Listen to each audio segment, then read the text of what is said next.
Hadirin hadirat sekalian, kebelakangan ini kita mendengar satu kalimat yang kembali dipopularkan, iaitu kalimat madani. Lalu timbullah pelbagai perbahasan tentang apakah yang dimaksudkan tentang madani ini. Ada pro, ada kontra.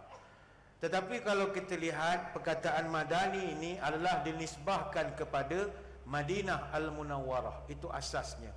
Sebab itu kita lihat, barangkali Al-Fadhil Ustaz lebih maklum, dalam perbincangan ilmu kiraat yang 7, kiraat Sabah, disebutkan sebagaimana dihimpun oleh Imam Asy-Syatibi dalam Matan Syatibiyah, ada di antara 7 ulama itu, salah seorang tu namanya adalah Nafi' bin Nu'aim Al-Madani. Dia ni orang Madinah, anak murid dan perawinya bernama Qalun dan juga Warash. Jadi salah seorang tu namanya Nafi' bin Nu'aim Al-Madani. Begitu juga kalau kita lihat ada seorang tabi'in yang bernama Umarah bin Khuzaimah bin Thabit Al-Ansari Al-Madani, yang mana dia ni seorang tabi'in. Dia telah membawakan satu riwayat tentang bagaimana dia mendengar Umar Al-Khattab radhiyallahu anhu bertanya kepada ayah dia, "Ma yamna'uka an taghrisa ardaka?" Apa pasal awak tidak tanam pokok di tanah awak yang luas ini? Awak terbiar begitu saja. Ayah dia jawab, "Ana syaikhun kabirun amutu ghadan." Aku dah tua, esok nak mati dah. Tak payah tanam pokok, orang lain makan, rugi. Ayah dia jawab begitu. Maka Umar kata, "A'zim alaika la taghrisannaha." Engkau mesti tanam pokok. Jangan biarkan tanah tu kosong. Tanam pokok. Falaqad ra'aitu Umar bin Khattab yaghrisuha biyadihi ma'a abi. Aku tengok Umar Al-Khattab sendiri datang tanam pokok itu dengan ayah aku sekali. Jadi dia ni juga menggunakan nisbah madani, dia orang Madinah.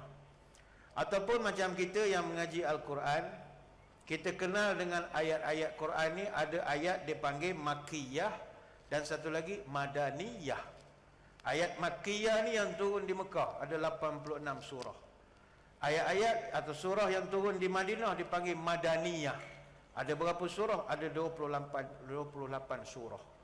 Maka dalam membicarakan tentang madani ini adalah kita bercita-cita nak mewujudkan masyarakat yang membangun seperti mana masyarakat di kota Madinah Al-Munawwarah dulu. Dan kita nak membangunkan bandar kita sama macam cara Nabi bangunkan bandar Madinah. Tuan-tuan sekalian, Madinah ni dia bukan bandar yang dibina secara tak terancang. Madinah Al-Munawwarah adalah bandar yang dibina dengan sangat terancang. Daripada zero, Nabi susun satu persatu. Sebab itu kalau orang yang kerja bahagian perancang bandar, town planner, salah satu nama besar di dalam perancang bandar adalah Nabi Muhammad SAW. Dia bangunkan Madinah tu daripada kosong sampai jadi satu penempatan yang sangat tersusun. Baginda Nabi telah bahagikan Madinah kepada beberapa khitah, kejiranan ataupun perisin. Dan setiap khitah itu Nabi wujudkan satu kawasan mesti ada musalla ataupun ada masjid. Dan masjid ataupun musalla itu diletakkan dalam jarak 200 meter dalam lingkungan daripada setiap perisin ataupun khitah itu. Dan zaman Nabi ketika itu di Madinah ada 9 masjid selain daripada Masjid Nabawi. Dan setiap khitah itu pula Nabi buatkan ada perkuburan dia sendiri. Artinya Nabi susun kota Madinah. Sama juga dari segi pembangunan ekonomi. Nabi telah pindahkan pasar di kawasan Az-Zubair. Kalau kita pergi Masjid Nabawi, Az-Zubair ni 150 meter daripada arah Masjid Nabawi. Dekat saja, kesan tinggalannya masih ada. Nabi pindahkan ke kawasan Saniyatul Wada' di sebelah utara, di kawasan Al-Manakhah. Al-Manakhah ni sekarang ni, ramailah orang kita pergi ke kawasan tu, dia dah buat macam Kak Buksil punya kawasan, ada ikan bakar dan macam-macam lagi. Dan Nabi telah berikan satu arahan yang jelas, la tatahajjaru, biarkan jualan secara terbuka, macam kita buat cara pasar tani. Jangan ada dinding, jangan buat bangunan, biarkan secara open air. Zaman Nabi telah diperkenalkan kaedah itu. Cuma zaman Khalifah Hisham bin Malik, Khalifah dinasti Umayyah ke-10, barulah dia buat binaan di kawasan tapak Al-Manakhah itu. Kemudian Nabi juga telah merancang bandar Madinah, reka bentuk kediamannya ada seni dia.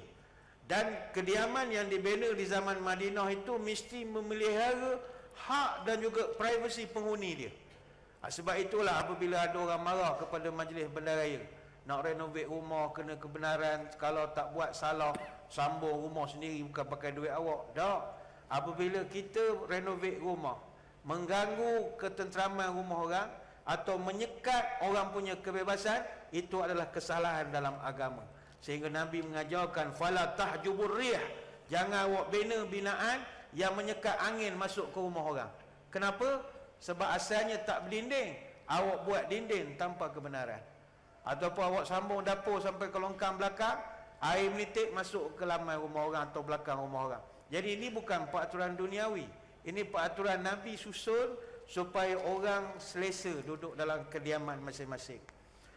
Itu yang ketiga. Yang keempat, ketika Nabi membangunkan Madinah, Nabi memastikan benda paling mustahak ketika itu bekalan air bersih. Disebabkan zaman Madinah air bersih tidak dikawal oleh orang Islam. Islam baru pindah masa itu, baru hijrah. Jadi kebanyakan air yang terawat ini dimiliki oleh orang-orang Yahudi. Lalu Nabi telah menyatakan hasratnya, may yashtari bi'ra rumata fayakunu dalwuhu fiha ma'adila'il muslimina bi khairin lahu minha fil jannah. Siapa-siapalah boleh beli telaga Roma, ada satu telaga yang begitu strategik sekali. Dan aku doa kalau siapa dapat beli, setiap kali orang ambil air dia akan dapat pahala sampai bila-bila. Ni hadis riwayat Tirmizi dengan Baihaqi. Jadi dipendekkan cerita, ramai orang nak membeli tapi Yahudi itu tak nak jual. Pemilik asal telaga itu tak nak jual. Sampai dibuat signboard besar, la abi'ul ma' lil muslimin. Aku takkan jual air daripada orang Islam. Pergi ni. Tapi akhirnya berjaya dibeli oleh Osman bin Affan radhiyallahu anhu. Yang mana Osman bin Affan radhiyallahu anhu ketika itu dia berjaya membeli telaga itu dengan harga yang sangat mahal, luar biasa sekali harga. Tetapi dia tetap mampu membelinya kerana dia adalah jutawan ketika itu. Sebab itu Osman sampai sekarang kaya. Dan perigi itu masih ada. Kalau tuan-tuan pergi ke Madinah, ada kawasan nama Bi'run Osman, perigi atau telaga Osman, masih ada sampai sekarang. Dan dia ada kawasan kebun di situ. Stadion Osman dia pernah tanam ada 1550 pokok kurma dan masih lagi mengeluarkan hasil bergenerasi-generasi. Rezeki masih ada di situ.